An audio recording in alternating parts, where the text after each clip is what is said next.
Welcome to Inside Vietnam. I'm your host, and today we're diving into a story that's going to stick with you. This one's about Declan O'Sullivan, a 67-year-old retired mechanic from Cork, Ireland.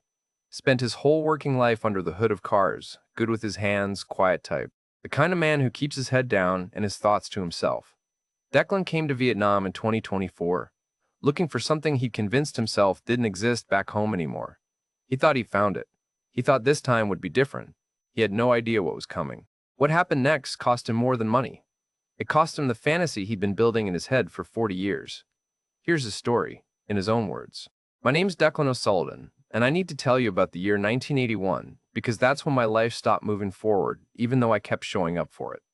That was the year Siobhan Murphy left Cork for Dublin. She was taking a job with an insurance firm, better prospects up there, and I was 24 years old working at Murphy's garage, no relation to her, though I used to joke there was. I'd been mad about her since we were 17. We'd been courting, as my mother called it, though we never made it official. I kept waiting for the right moment to ask her properly, kept thinking there'd be time. Then she was gone. Got a phone call 3 months later that she'd met someone. A banker. Married him within the year. I told myself she was the one, the only one, and that I'd missed my chance. Sounds dramatic when I say it now, but that's what I did. I convinced myself that what I'd felt for Siobhan was so special that anything else would be settling, a lie. Better to be alone than to be with the wrong person, right? That's what I told myself for 42 years, while I worked on other people's engines and let my own life idle in neutral. Murphy's garage in Cork became my entire world. Same fluorescent lights, same oil stains on the concrete, same smell of solvent and exhaust. I was good at it, mind you. Could diagnose a problem by sound. Knew my way around anything from a Ford Fiesta to a BMW. Customers trusted me. Old Mr. Murphy trusted me enough to make me senior mechanic, then shop foreman. I showed up, did the work, went to the pub on Fridays, went home alone. My brothers got married, had kids. I became Uncle Declan, the one who fixed their cars for free and showed up to birthday parties with a 20-euro note and not much to say. They stopped asking if I was seeing anyone around the time I turned 40. I think they figured I was gay and closeted, or asexual, or just broken in some way they didn't want to pry into. Easier to let it be. I'd see Siobhan sometimes on Facebook after that became a thing. Her and the banker husband, 2 kids, nice house in Dalkey, holiday photos from Spain. I'd look at those photos and feel something I couldn't name. Not quite jealousy. More like proof that I'd been right to stay alone. Because look what I'd lost. The logic doesn't hold up. I know that now. But it felt true for decades. My mother was the only one who ever pushed back. She'd say, "Declan, you're using that girl as an excuse and you know it. You could have anyone you wanted if you'd just try." But I wouldn't hear it. I'd change the subject, fix something around her house, leave before the conversation went further. She died in January 2023. Stroke. Quick, at least. She left me the house, a small 2-bedroom terrace in Turner's Cross. My brothers didn't need it. They had their own places, their own lives. The house sold for 110,000 euro. After fees and settling her final bits, I walked away with 88,000, deposited into my bank account alongside my modest pension savings. I was 67 years old, retired from Murphy's the month before with a decent occupational pension and my state pension kicking in. I had money for the first time in my life, real money, and absolutely nothing to do with it. That's when it hit me. Standing in my empty flat in Cork with my mother's funeral flowers still dying on the counter. I'd wasted my entire life. I was 67, I was alone, and I'd spent 4 decades telling myself I was honoring some great lost love, when really I'd just been too scared to try again. Siobhan had moved on in 1981. I'd spent 42 years standing still. I started having panic attacks, if I'm honest. Waking up at 3 in the morning with my heart hammering, this crushing weight on my chest, thinking, this is it. This is all there is. You'll die having never really lived. Went to the doctor, got some tablets, didn't help much. The problem wasn't chemical, it was existential. I'd browse the internet at night, couldn't sleep anyway. YouTube kept suggesting these videos about retiring abroad, Thailand, Portugal, Mexico. Then Vietnam started appearing in my feed. Western men, a lot of them my age or older, talking about how far their money stretched there. Rent for $300 a month, meals for $2, beautiful country, friendly people, adventure. The comments were full of men like me saying they'd made the jump and never looked back. I watched hours of that content. Vlogs of expats walking through Da Nang, eating street food, sitting in cafes, chatting with locals. They all seemed happy. They all seemed like they'd figured out something I hadn't. One bloke, Scottish fella about my age, said something that stuck with me. He said, "I spent my whole life in Glasgow waiting for my life to start, and it never did until I got on a plane and decided to start it myself." That was November 2023. By December, I'd made the decision. I had my pensions, about €1,800 a month between the state and occupational. I had 88,000 in the bank. In Ireland, that was maybe 10 years of careful living. In Vietnam, according to the videos, it could be 20, 25 years, and I'd actually have a life while doing it.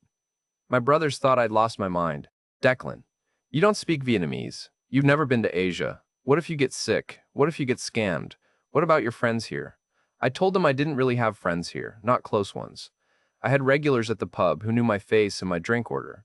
That's not the same thing. The truth I didn't say out loud was simpler. Cork knew me as the man who never got over Siobhan Murphy. Every street corner had a memory I didn't want anymore. Vietnam was 10,000 kilometers away.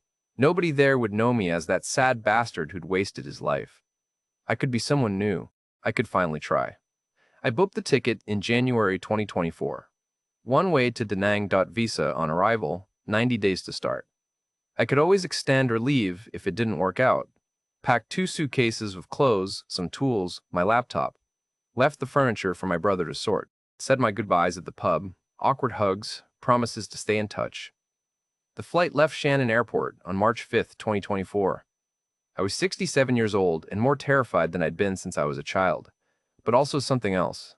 Excited, maybe. Hopeful. I looked out the window as Ireland disappeared below the clouds and I thought, right, Declan, you got one more go at this. Don't fuck it up. I had no idea I was already fucking it up. The biggest mistake was already made. I thought geography could fix what was broken inside me. I thought running away from Cork meant running towards something better.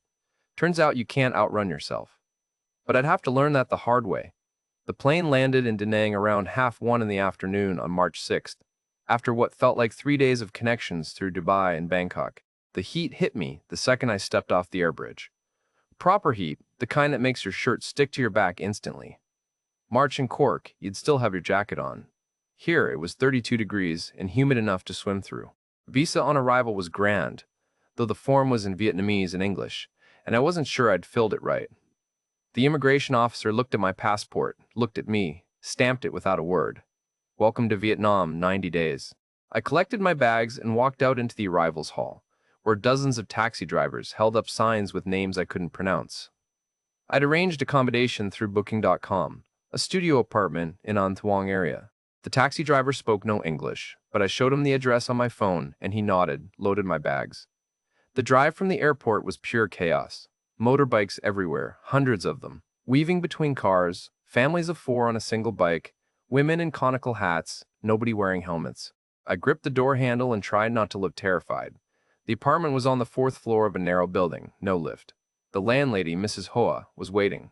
She spoke decent English, showed me how everything worked, the aircon, the water heater, handed me 2 keys and said rent was $400 American per month, due on the 1st. The place was maybe 30 square meters total, kitchen along one wall, bathroom barely big enough to turn around in, but it had a proper bed and a balcony overlooking the street. In Cork, I'd been paying €1,200 for less space and no balcony. That first week was overwhelming, I won't lie. The traffic noise never stopped. Even at 3 in the morning there'd be motorbikes tearing past. The food was different, the language was impossible, and I felt conspicuously foreign everywhere I went. Big, pale Irish fella wandering around looking lost. That was me. But there was also something liberating about it. Nobody here knew me. Nobody had any expectations.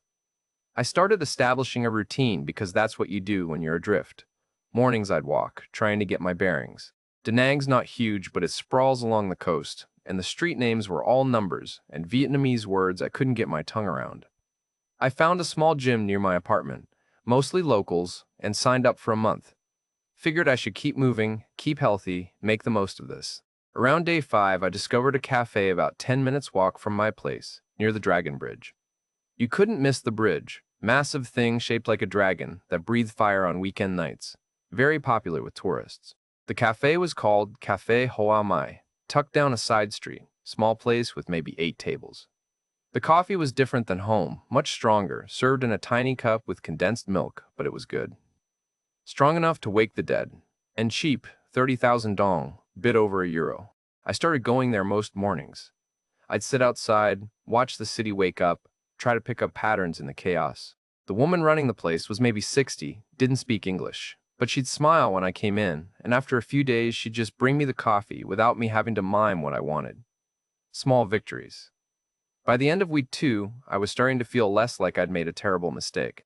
The heat was still oppressive, but I'd learned to move slower, wear lighter clothes, drink more water. I'd found a small restaurant that did full for breakfast. Learned to say come on for thank you.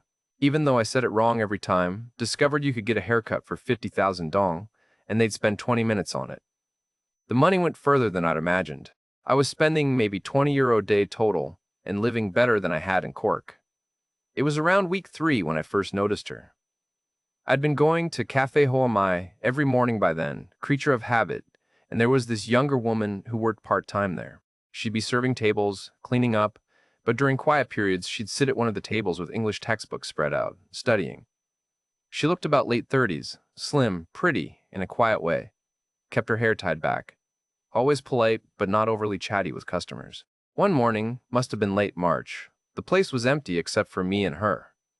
I was sitting outside with my coffee and she came out and asked, in careful English, if she could practice with me. Her exact words were, "Excuse me, sir, do you mind if I practice my English speaking?" "You are a native speaker, yes?" I said. "Sure, of course," sat down. She introduced herself as Lynn. I introduced myself as Declan and watched her try to pronounce it. She couldn't get it right, kept saying Declan, which made me laugh. She laughed too, said Irish names are very difficult. I asked where she'd learned English, and she said night school. She'd been studying for 2 years, wanted to work in tourism or hotels. Better money than cafe work. We talked for maybe 15 minutes that first time. She asked where I was from, what brought me to Da Nang, what I did for work. I told her I'd been a mechanic back in Ireland, retired now. Her eyes lit up at that, and she asked, could I explain how a car engine works? Not many people ask that, especially not women, and I found myself drawing diagrams on a napkin, explaining combustion, pistons, the crankshaft. She listened like it was fascinating, asked questions, seemed genuinely interested. When she had to get back to work, she thanked me for the English practice, and I said any time, meant it. After she'd gone back inside, I sat there feeling something I hadn't felt in a very long time. Not attraction exactly, or not just that, more like being seen, being interesting to someone, being asked about my life not out of politeness but because she actually wanted to know. I came back the next morning, and the morning after that. Some days she was too busy to talk. Other days we'd chat for a few minutes when she had a break. She started correcting my Vietnamese pronunciation, laughing when I got the tones all wrong. I learned café soda that meant iced coffee with milk. That xin ka was hello, but I was saying it like I had marbles in my mouth. She was patient about it, encouraging, said my accent was funny but sweet. Around the end of week 3, she asked for my Facebook so she could practice English writing with messages. I gave it to her, felt oddly pleased about it. That evening I got a friend request from Lynn and accepted it immediately. Her profile was mostly private, but I could see she had maybe 300 friends. Photos of her with other young Vietnamese people at cafes and temples. Nothing that set off alarm bells. Just a normal person living a normal life. That night, lying in bed with the fan going and the motorbike still howling past outside, I thought about Siobhan for the first time in weeks without that familiar ache. Maybe that's what moving 10,000 kilometers does. Gives you enough distance to finally let go. Or maybe it was just that, for the first time since 1981, someone had looked at me like I might be worth getting to know. I fell asleep feeling something that was either hope or just the dangerous beginning of making the same mistakes I'd been making my entire life. Looking back now, I know which it was. But at the time, in that sweltering apartment in Da Nang with a new friend who laughed at my terrible Vietnamese, it felt like possibility. It felt like maybe I'd gotten the second chance I'd been too scared to ask for. I had no idea that second chances don't work if you haven't learned anything from the first. Week 4. Lynn messaged me on Facebook asking if I wanted to see the real Da Nang, not the tourist bits. Her exact words were, I show you where local people go, not where foreigners go. You want to see? I said yes immediately, probably too quickly, but I didn't care. We met that Saturday afternoon near the Han Market. She took me to places I'd never have found on my own. A balmy stand under a bridge where the woman knew her by name, piled the baguette with pork and pâté, and pickled vegetables for 40,000 dong, about €1.50. We ate standing up like the locals did, and it was the best sandwich I'd ever had. Then a small Buddhist temple tucked behind a row of shophouses, where elderly women were burning incense and praying. Lynn showed me how to light the incense properly, how to bow. I felt awkward. Big foreign man fumbling through someone else's rituals, but she was patient about it. We walked along the river as the sun was setting, the heat finally breaking into something tolerable. She told me about growing up in Da Nang, how it had changed so much in the past 10 years with all the development and tourists. She'd been married young, 22, to a man her parents approved of. He'd left her after 5 years for someone else, moved to Saigon. She'd been working cafe jobs and studying English ever since, trying to build something better. I told her a bit about Cork, about working at the garage, about being alone most of my life. I didn't mention Siobhan, didn't want to sound pathetic on what was essentially a first date, though neither of us called it that. We had dinner at a Kam Tam place she recommended. Broken rice with grilled pork and egg. She insisted on paying her share, actually argued with me about it when I tried to cover the bill. That struck me, if I'm honest. All the YouTube videos and expat forums had warned about Vietnamese women who'd let you pay for everything, who saw Western men as walking ATMs. Lynn pulling out her own money, counting out the dong notes, felt different, felt real. Over the next few weeks, we fell into a pattern of meeting up 2 or 3 times a week, sometimes just for coffee at Hoa Mai, sometimes for walks or meals. She introduced me to her friend Mai, who did nails at a salon near the beach. Mai spoke decent English, was friendly, normal, asked me about Ireland, laughed at my stories about the rain. These were just regular people living regular lives, not the bar girls or scam artists I'd been warned about. Around week 6, late April, things became physical. We'd been to the night market, walked back to my apartment. She came up for tea, which we both knew wasn't really about tea. She was shy about it, nervous, told me she hadn't been with anyone since her ex-husband. Wasn't sure if this was okay, if I thought she was too forward. I told her I hadn't been with anyone in longer than she'd been alive, which made her laugh and broke the tension. Afterwards, lying there in the dark with the fan oscillating overhead, she said something I'll never forget. She said, "You are a very kind man, Declan, not like other foreign men I meet. You see me like person, not like Vietnamese girl." I wanted to believe that so badly. Wanted to believe I was different, that this was different, that at 67 I'd finally figured out how to connect with someone. 2 weeks later, early May, she seemed stressed. Distracted when we met for coffee, checking her phone constantly. I asked what was wrong and she waved it off at first, said it was nothing. But I pushed gently and eventually it came out. Her mother in the countryside near Hue was sick, needed medicine the local clinic didn't have. The hospital in Hue could provide it, but it was expensive, and her mother didn't have insurance that covered it. Lynn had been trying to save up, but she was still short. I asked how much. She said about 20 million dong, then quickly converted it for me, around €800. Said she'd pay me back. She just needed a few months to save it up from her cafe wages. Here's the thing.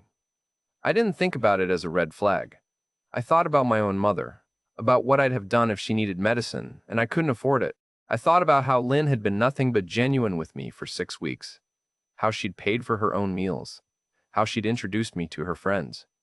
I thought about the fact that €800 was nothing to me, barely 3 weeks of my combined pensions, and everything to her. I told her not to worry about paying me back.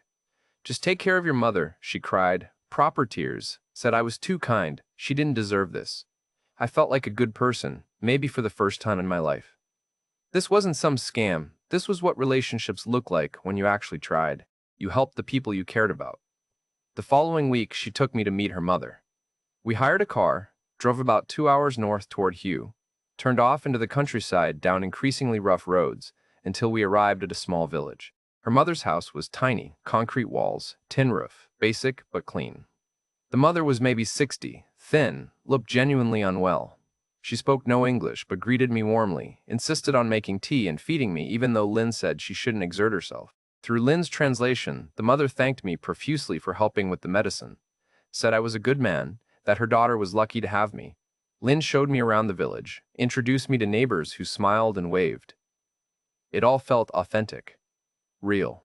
These were poor people living hard lives, and I'd been able to help in a small way. On the drive back to Da Nang, I felt something I hadn't felt since I was young. purpose. Like I mattered to someone. Like the choices I made had actual consequences in someone else's life. Lynn held my hand in the car, said her mother really liked me, that she'd never brought anyone home before. Looking back now, I can see all the holes in it. The mother who was sick but still cooking and hosting. The fact that I never saw any medical documents or hospital receipts. The convenient exact amount needed. The emotional manipulation of introducing me to family right after I'd given money. But I didn't see any of that then. I saw a woman I was falling for, her sick mother, and proof that I'd done my due diligence. I'd met the family. I'd been to the house. This wasn't like the horror stories on the forums. This was real. This was different. This was my second chance finally working out. The truth is, I was desperate to believe it. 67 years old, decades of loneliness, and finally someone who seemed to see me. I wasn't going to question that. I wasn't going to be the cynical expat who assumed every Vietnamese woman was running a con. That would make me exactly what I'd spent my whole life trying not to be, so I chose to believe. I chose to ignore that small voice, saying this was moving fast, that maybe I should slow down, that maybe €800 in week 8 was a pattern I should pay attention to. I told that voice to shut up. I told myself I was finally living, finally taking chances, finally being the kind of man who showed up for people instead of hiding in a garage for 42 years. Turns out, some voices you should listen to. But I'd spent my whole life not listening to myself. Wasn't about to start now. By June, we were essentially a couple. She'd stay over most nights, leave her things at my place, cook Vietnamese food that made the whole building smell like lemongrass and fish sauce. I'd wake up to her making coffee on the little stovetop, humming to herself. For the first time since I could remember, the apartment felt like home, instead of just a place I was hiding. Mid-June, she mentioned her English course. She'd been doing the intermediate level at a language center near the university, but the advanced course cost 48 million dong, about €2,000. She'd been saving for over a year, but was still short by about 30 million. Better English meant better job opportunities, maybe hotel work or tourism, triple what she made at the cafe. She wasn't asking directly, just mentioned it while we were having dinner. Said she'd probably have to wait another year to save enough. I didn't hesitate. Told her I'd cover it. Investment in our future, I said. If she earned more, we'd both benefit. She tried to refuse, said it was too much, but I insisted. It made sense to me. We were together, weren't we? This was what you did when you cared about someone. You helped them improve their situation. She enrolled in July. 3 nights a week she'd be at class until 9:30. Come home tired but happy, practicing her pronunciation on me. Showed me her homework, asked me to check her grammar. I liked feeling useful, liked being part of her progress. By August, she'd gotten her certificate, distinction level, showed it to me proudly. We went out for dinner to celebrate, a nice place overlooking the river. She paid for it with money from a few extra shifts she'd picked up. Said she wanted to thank me properly. Late August, she brought up moving in officially. Her room share was costing her 6 million dong a month, about €250, and it was far from both the cafe and her new evening English tutoring work she'd picked up after finishing the course. My apartment had plenty of space. We were together most nights anyway. Made sense financially for both of us. I could drop my rent slightly, she'd contribute to utilities and groceries, everyone won. I said yes before she'd finished asking. Truth is, I wanted her there. Wanted to wake up next to someone every morning. Wanted the sounds of another person in the space. Wanted to feel less like a lonely expat and more like someone building an actual life. She moved in early September, didn't have much, just clothes and some books and a few photos of her family. We rearranged the apartment together, made space for her things, bought a small bookshelf from a local furniture shop. She hung curtains she'd picked out, brought plants for the balcony. The place transformed. Stopped being my temporary landing spot and became our home. We settled into domestic routine quickly. She'd cook most nights. Vietnamese dishes I'd never heard of, teaching me the names. Can chua, sour soup with fish and pineapple. Ga ko gung, chicken with ginger. Bun cha ka, noodles with fish cakes. I'd do the washing up, fix things that broke, the usual division of labor. Evenings we'd watch Vietnamese movies with English subtitles, or English movies with Vietnamese subtitles so she could practice. Simple things, ordinary things. The kind of life I'd watched other people live for decades while I stayed on the sidelines. Mid-September, she said her brother wanted to meet me. His name was Min, ran a small motorbike repair and sales business on the outskirts of town. She'd mentioned him before, said they were close, that he'd help support her after the divorce. I was nervous about it. Meeting family felt official, but also pleased. Meeting family meant she saw a future in this. We met him at a cafe near his shop. Min was maybe 40, friendly, spoke passable English, rode up on a nice Honda Wave. Shook my hand properly, bought the coffees, asked about Ireland and mechanics and how I was finding Vietnam. Genuine interest, not interrogating me. He talked about his business, how he was trying to expand, had an opportunity to buy better equipment, but capital was tight. Wasn't asking for anything, just explaining his situation like you would to your sister's boyfriend. Welding equipment, a proper hydraulic lift, stock of parts so he could do repairs instead of just sales. Would cost about 130 million dong, he said, roughly 5,500 euro. Banks wouldn't lend to small businesses like his without collateral he didn't have. So he was saving, taking on extra work, trying to build it up slowly. Lynn brought it up later that night, at home. Said Min was too proud to ask, but she knew the money was holding him back. If he had the equipment, he could triple his business, hire someone, actually build something. She mentioned that I knew mechanics, could maybe even advise him on what to buy. Quality brands versus cheap Chinese knockoffs. I thought about it for a few days. We'd been together 6 months by then. She lived with me. I'd met her mother, now her brother. This was family. And 5,500 euro was significant, but not crazy. About 6% of what I had left. The logic worked. Her brother succeeds, can eventually pay me back. And even if he couldn't, I'd help someone who mattered to Lynn. That mattered to me. Plus, I genuinely liked the idea of advising on the equipment. Reminded me of Murphy's Garage, those conversations about what tools were worth the investment versus what was marketing rubbish. I missed that. The practical problem solving. Feeling like my knowledge meant something. I told Lynn I'd do it. We'd treat it as a family loan, interest-free. He could pay it back when the business was stable. She was emotional about it, said I was too generous, that she'd never expected this, that Min would be so grateful. We met him again the following week. I transferred the money to his account. He shook my hand, said he'd pay me back within 2 years, invited us to his shop once he had the new equipment installed. I felt good about it. Felt like I was investing in people I cared about. This was what having a family looked like. This was what belonging felt like. You helped each other. You built things together. Looking back now, I can see how perfectly it escalated. 800 euro for the mother, 2,000 for the English course, now 5,500 for the brother. Each one felt justified. Each one felt different than the last. Each one came after more time together, more trust built, more evidence that this was real. I never saw Min's shop, never saw the new equipment, never saw a single photo or receipt. When I mentioned visiting the shop one time in October, Lynn said it was far, in an industrial area, nothing interesting to see, maybe next month when things were less busy. I didn't push it.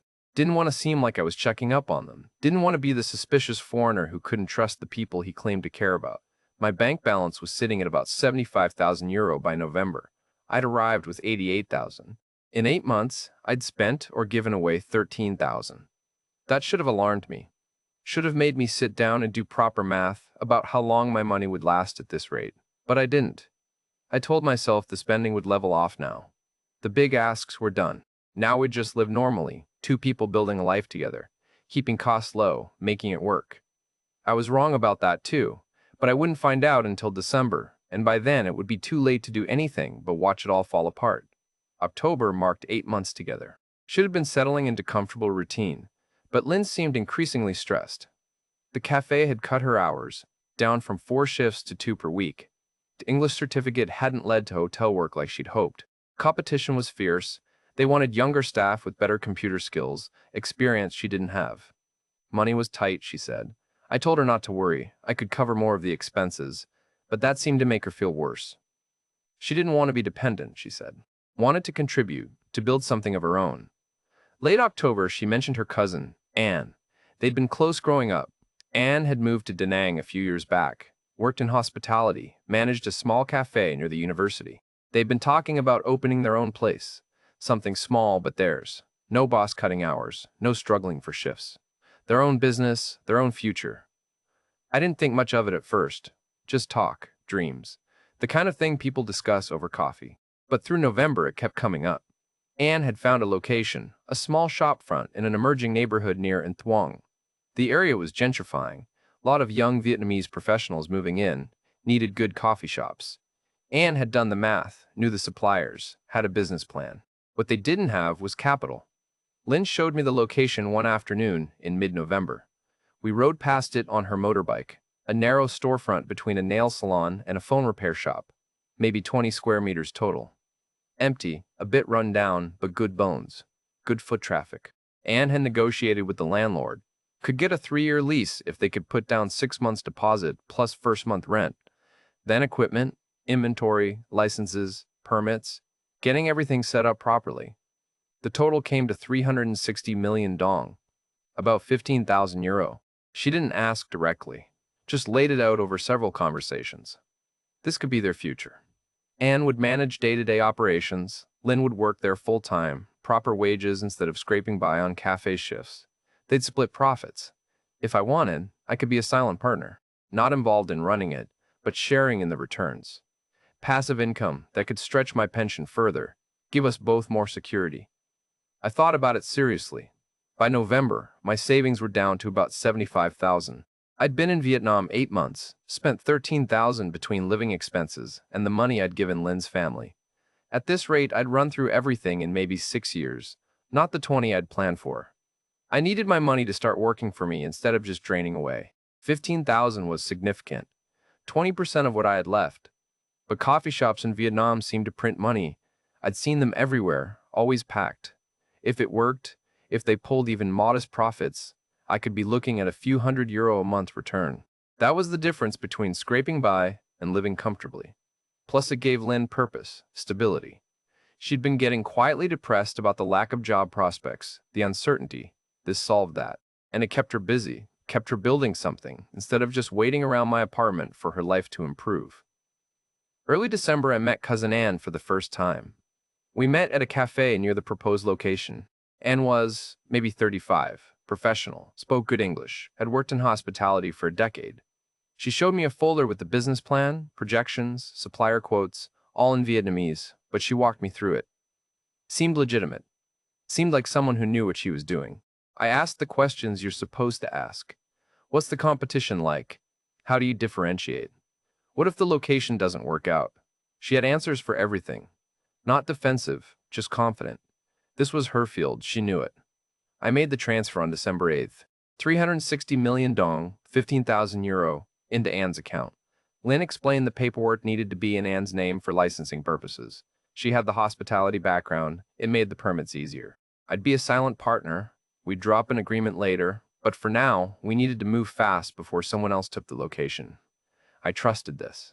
Trusted Lynn. Trusted that after 8 months together, meeting her family, living with her, building a life with her, this was real. This was us investing in our future together. The plan was to spend December preparing, open in January. But December became a blur of excuses and absences. Lynn was always at the shop, or meeting with contractors, or dealing with permits. She'd leave early, come home late, exhausted. When I'd ask how it was going, she'd say, fine, stressful, lots of details to manage. When I'd suggest visiting, she'd say, not yet, too messy, wait until it's ready, you'll see it at the opening. We stopped having dinner together most nights. She was too tired, had already eaten something quick at the shop. We stopped watching movies. She needed to review accounts, plan the menu, order supplies. The warmth we'd had, the domestic ease, started feeling like memory. Like something that had happened to different people. Christmas came and went without much acknowledgement. Vietnam doesn't really celebrate it, and we didn't have traditions together yet. I called my brothers back in Cork, didn't mention any of this, just said things were good, Vietnam was treating me fine. They asked about coming home for a visit, and I said, maybe next year, busy getting settled here. Truth was, I didn't want to leave while the shop was launching. This was important. This was our future. By late December, Lynn was barely home. Some nights she'd text saying she was staying at Anne's place, too late to ride the motorbike back, would see me tomorrow. I'd lie in bed alone in the apartment that had briefly felt like ours, listening to the motorbikes outside, wondering when this would level off, when we'd get back to normal. But I told myself this was normal. This is what starting a business looked like. The stress, the long hours, the single-minded focus. Once it opened, once it was running smoothly, we'd have our life back. Better than before, because we'd have built something together. Looking back now, I can see what I was doing. I was ignoring every warning sign because I'd invested too much to admit I'd been wrong. €15,000, 8 months of my life, the whole fantasy I'd built about finally belonging somewhere. If I admitted something was wrong, I'd have to admit I'd been a fool. Again. That at 67 I'd learned nothing, that I'd made the same mistakes I'd been making since 1981, so I didn't admit it. I doubled down, told myself this was temporary stress, told myself I was supporting her dreams, told myself this was what love looked like, what partnership looked like, what building a life together looked like. I told myself anything except the truth, which was that she was avoiding me, that the shop might not exist, that I'd handed over €15,000 based on trust alone, no contract, no proof, no verification beyond a single meeting with a woman who claimed to be her cousin.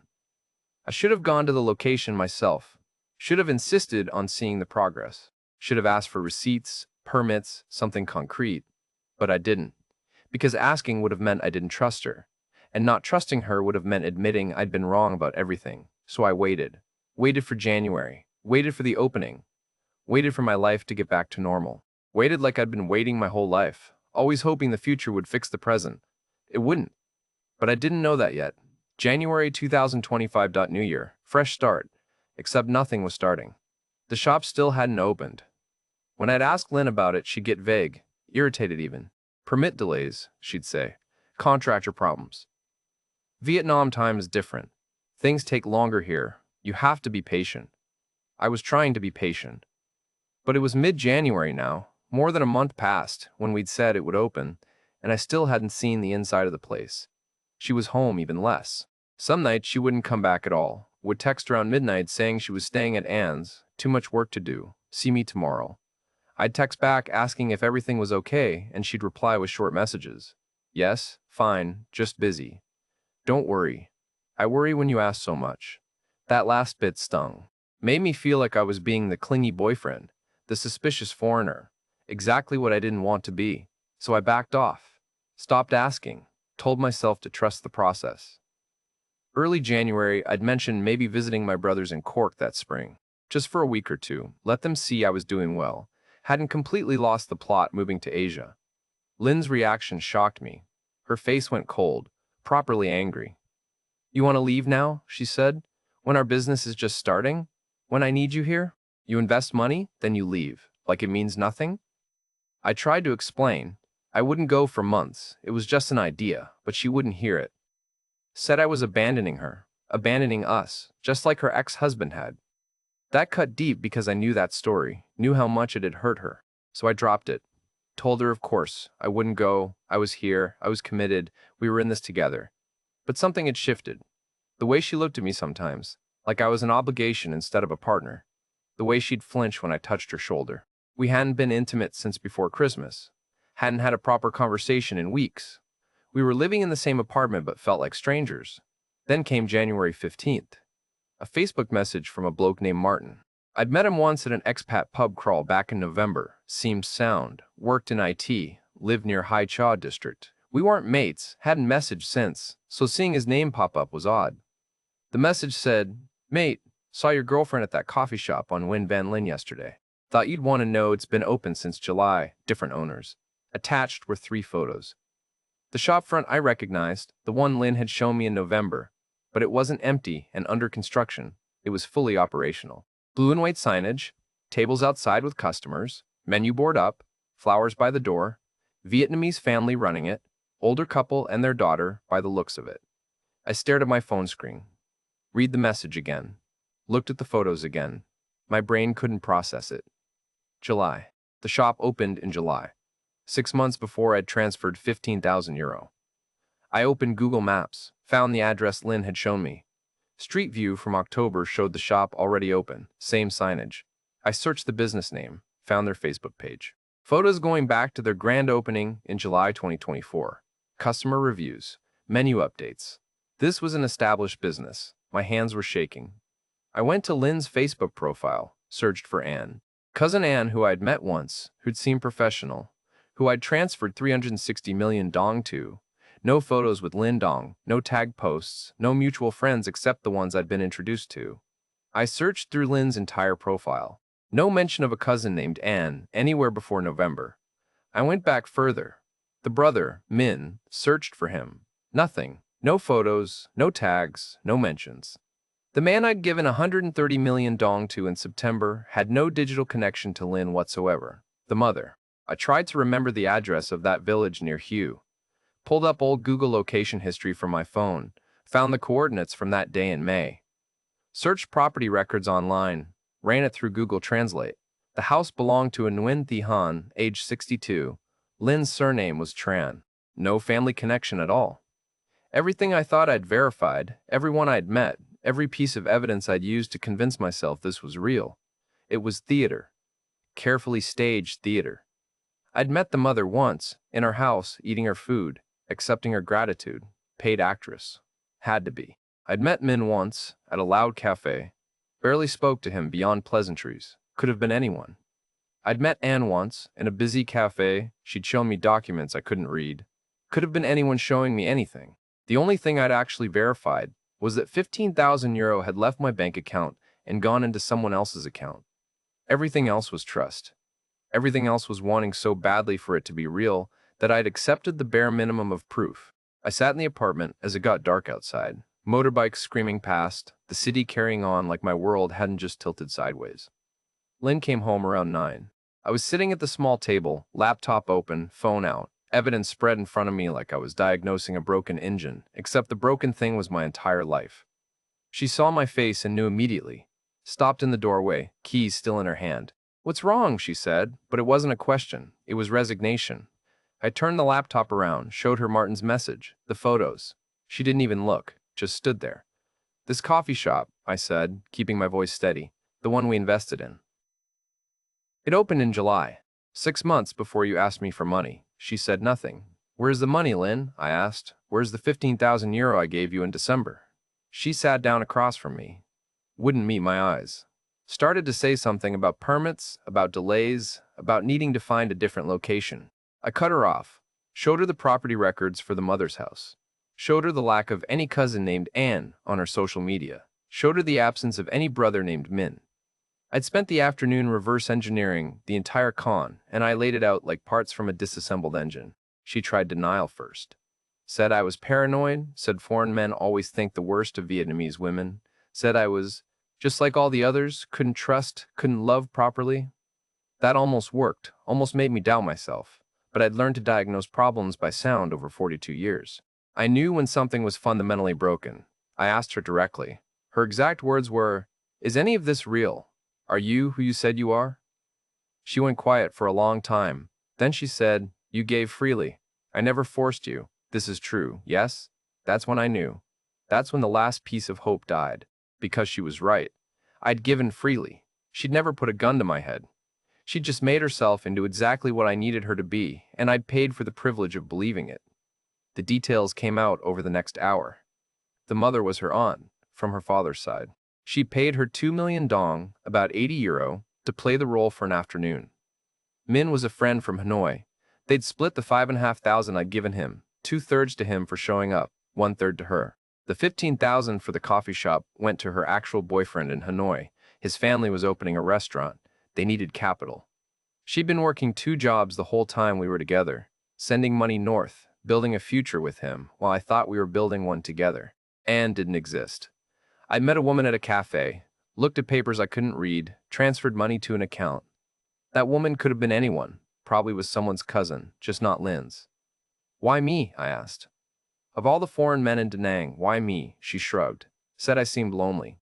Said lonely men are easy, because they want to believe.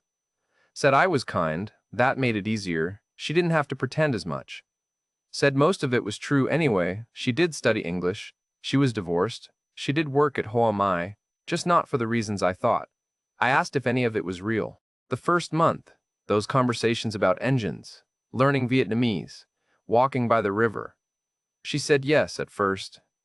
Then she realized I had money saved, realized I was the type who would help, and it became something else. Her words, it became business. I should have been angry, should have shouted, should have called her every name I could think of. But I wasn't angry. I was hollow, empty, like someone had reached in and scooped out everything I'd been using to convince myself I had a life worth living. I asked her to leave. She nodded, started packing, moved through the apartment like she'd rehearsed this, like she'd always known this day would come. Took her clothes, her books, the laptop I'd bought her for her English studies. Opened the drawer where I kept emergency cash, took the €3,000 I had there. I didn't stop her. What was the point? She was packed and gone in 90 minutes. Stood at the door with her bags and said, in English that was suddenly much better than she'd ever let on, "I am sorry you are hurt. But Declan, you were already broken when you came here. I just gave you something to believe in for a while. Maybe that was worth something, yes." Then she left. Door closed. Footsteps down the stairs. Motorbike starting up outside. Gone. I sat in the empty apartment and did the math. 800 for the mother, 2,000 for the English course, 5,500 for the brother, 15,000 for the coffee shop, 3,000 cash, €26,300 total. Nearly a third of everything I'd brought to Vietnam. Gone in 10 months. I'd come here with €88,000 thinking I could make it last 20 years. Now I had 61,700, and I was 68 years old, alone in a foreign country, with nothing to show for it but an expensive education in my own stupidity. The worst part? She was right. I had been broken. I'd spent 42 years telling myself I was honoring true love, when really, I was just scared. Scared to try, scared to fail, scared to be the sad divorced mechanic instead of the romantic who never got over his first loss. And when I finally worked up the courage to do something, to take a chance, to believe in a second chance, I picked someone who saw me coming from a kilometer away. I'd traveled 10,000 kilometers thinking geography could fix what was broken inside me. Turns out you can't outrun yourself. You just bring all your problems to a hotter climate. I spent 3 days in that apartment doing nothing. Didn't eat, barely slept, just sat there running the numbers over and over, like if I calculated it enough times, the answer would change. It didn't. €26,300. A third of everything. Gone. By day 4, I realized I couldn't afford to stay there anymore. $400 a month was manageable when I thought I had a partner contributing, when I thought I had passive income coming. Now it was just me and €61,700 that needed to last potentially another 15 to 20 years. The math was brutal. I needed to cut everything. I found a place in Hoi An, about 40 minutes south, smaller city, cheaper, full of expats who'd made similar calculations. $250 a month for a studio half the size. I packed my things, told Mrs. Hoa I was leaving, took a grab south with everything I owned in 2 suitcases, same as when I'd arrived. The shame was worse than the financial loss, if I'm honest. I couldn't tell my brothers, couldn't face admitting what happened. They'd warned me, hadn't they? What if you get scammed, Declan? What if someone takes advantage? And I'd waved them off, said I wasn't some naive tourist, I knew what I was doing. Turns out, I knew nothing. I'd video call them every few weeks, keep it brief. Yeah, Vietnam's grand, weather's lovely, keeping busy, making friends, all lies. I was hemorrhaging money, living alone in a country where I barely spoke the language, too embarrassed to admit I'd been taken for everything by someone I'd thought loved me. March 2025, about a month after Lynn left, I joined an expat support group that met at a cafe in Hoi An. Figured I should try to meet people, build some kind of life that wasn't based on delusion. 10 blokes showed up, all Western, all over 50, all living in Vietnam on modest means. Third meeting, topic was relationships and money. The stories that came out. A British guy who'd sent his girlfriend's family £50,000 over 2 years for a house that was never built. An American who'd invested in his partner's beauty salon that turned out to be her actual husband's business. An Australian who'd been supporting his girlfriend's sick child for 3 years before discovering the child didn't exist. Then, one of the Irish lads spoke up. From Dublin, about my age, he'd lost €28,000 in Da Nang. Different woman, same script, sick mother, brother's business, investment opportunity. Met the family, verified everything he could, still got cleaned out. He'd been back 6 months when I met him, working through it in therapy. Turns out I was the third Irish man in Da Nang alone, with nearly identical stories that year. 3 of us. Same city, same scam, roughly same losses. We weren't special. We weren't even unusual. That's when the video title stopped being just words and became personal. 4 out of 5 Western retirees leave Vietnam broke. I'd heard that statistic on YouTube before I came, dismissed it as fear-mongering. Now I was living it. Now I understood why. We didn't leave broke because Vietnam was expensive. We left broke because we arrived broken. Every man in that support group had come here running from something. Divorce, death, loneliness, failure, disappointment. We'd all convinced ourselves that geography could fix internal problems, that a new country meant a new life, that somehow 10,000 kilometers of distance would make us into different people. It doesn't work that way. I brought all my problems with me. The fear of intimacy, the romantic delusion about Siobhan, the 42 years of avoidance disguised as loyalty. Lynn didn't create those problems. She just identified them, weaponized them, and charged me €26,000 for the privilege of not dealing with them. April 2025, I started therapy properly. Video calls with a counselor in Dublin twice a week. Expensive, €200 an hour, but I figured I'd already spent 26,000 learning nothing. Might as well invest in actually fixing the problem. Her name was Dr. Brennan. First session, she asked me why I was there, and I said, well, I got scammed in Vietnam, lost a lot of money trying to work through it. She said, why did you come to Vietnam? I gave her the standard answer. Retirement, cost of living, fresh start. She asked again, why did you really come to Vietnam, Declan? And it came out. All of it. Siobhan, 1981. The 42 years of waiting. The lie I'd told myself about honoring true love, when really I was just too scared to try. The mother's death and the sudden realization that I'd wasted my entire life. The panic attacks. The desperate need to feel like I mattered to someone before I died. Dr. Brennan said something that stayed with me. She said, Declan, you didn't come to Vietnam to retire. You came to Vietnam to purchase belonging. And when you try to buy what you should be building, you'll always meet people willing to sell it to you. That hit hard. That's exactly what I'd done. I'd tried to buy my way into meaning. Thought if I just transferred enough money, invested in enough dreams, helped enough people, someone would finally see me as valuable. But connection doesn't work that way.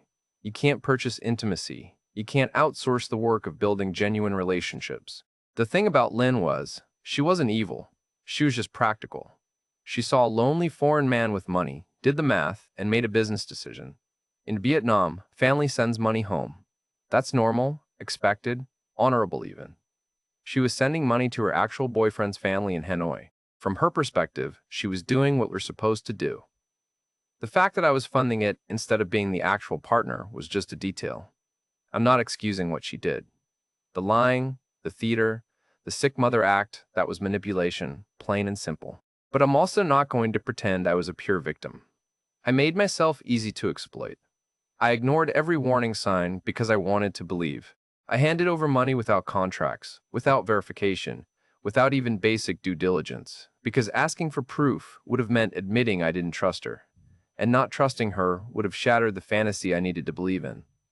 I spent my whole life diagnosing problems in engines, could tell you what was wrong with a car just by listening to it run, but I couldn't diagnose the problem in myself.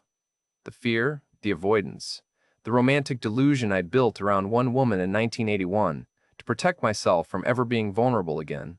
I could fix carburetors, but I couldn't fix the fact that I'd rather be alone and miserable than risk being hurt. Coming to Vietnam didn't solve that. It just exposed it.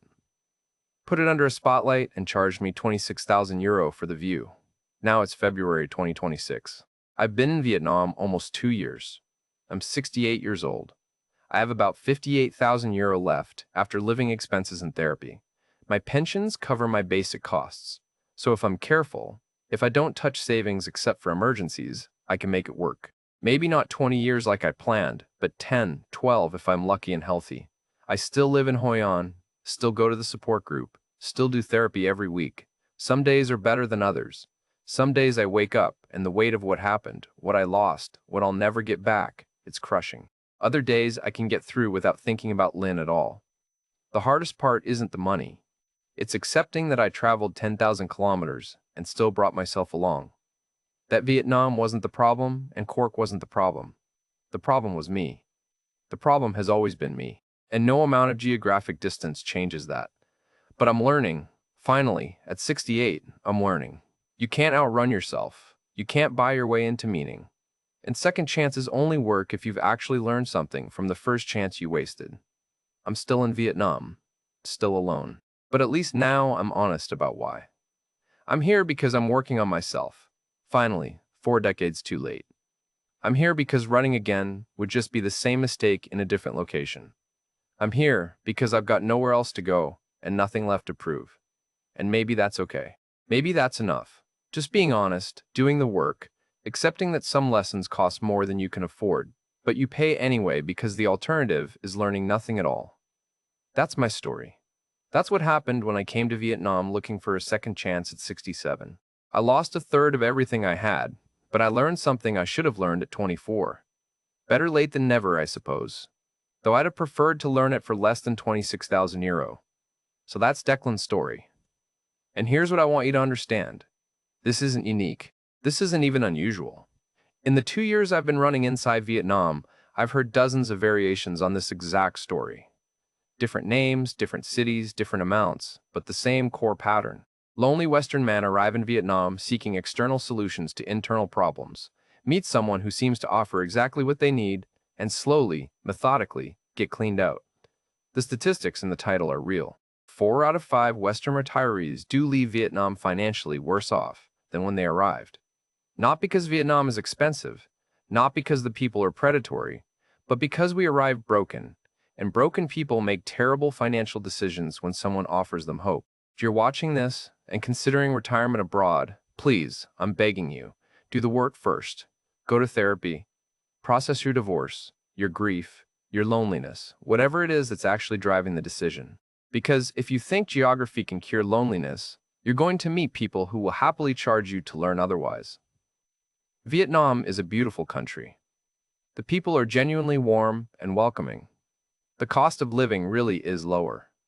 But it's not a fantasy cure for whatever's broken inside you. It's a real place with real people living real lives, and arriving emotionally vulnerable makes you a target whether anyone intends it or not. Declan's doing okay now. He's still here, still working on himself, still learning the lessons he should have learned decades ago. It cost him nearly 30,000 euro in a year of his life, but he's finally honest about why he came and what he needs to fix. That's more than a lot of guys in his situation manage. If this story helped you, if it made you think twice about decisions you're considering, hit that like button. Subscribe to the channel, share it with someone who needs to hear it, and leave a comment with your own experiences. This community exists because people are willing to tell the truth about what actually happens when hope collides with reality. Thanks to Declan for sharing his story. It takes courage to admit what happened, especially when the easiest thing would be to stay silent and let shame eat you alive. This is Inside Vietnam, where we tell the stories nobody wants to hear, but everyone needs to know. See you next time.